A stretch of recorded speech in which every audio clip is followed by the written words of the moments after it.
One of the deadliest famine అయిన Bengal famine Britishers వల్ల 1943లో వచ్చింది. ఈ ఫెమైన్ లో 38 లక్షల మంది చనిపోయారు. కానీ ఈ విషయం మనలో చాలా మందికి తెలియదు. 1943లో మయన్మార్ ని జపాన్ మిలిటరీ ఆక్యుపై చేసింది. జపాన్ మిలిటరీ నెక్స్ట్ బెంగాల్ ని ఇన్వైట్ చేస్తుందని, జపాన్ మిలిటరీ బెంగాల్లో సర్వే కాకూడదని బెంగాల్ కున్న ఫుడ్ సప్లయర్స్ అన్ని ఆపేశారు. ఆల్రెడీ సైక్లోన్ వల్ల పంటలు పండక ప్రజలు ఇబ్బంది పడుతుంటే వాళ్ళ దగ్గర ఉన్న ఫుడ్ ని కూడా లాక్కొని వరల్డ్ వార్ లో ఉన్న సోల్జర్స్ కి పంపారు.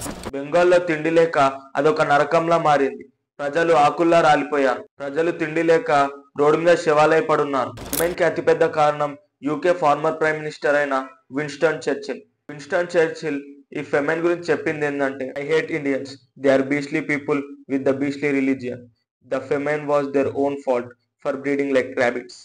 ఈ మాటలు బట్టి మీరు అర్థం చేసుకోవచ్చు బ్రిటిషర్స్ మనని ఎంత హీనంగా చూసేవారు. బ్రిటిషర్స్ చేసిన దారుణాల్లో ఈ ఫెమైన్ కూడా ఒకటి. మనకి బ్రిటిషర్స్ చేసిన అన్యాయాల గురించి మనం ఎప్పటికీ మర్చిపోకూడదు.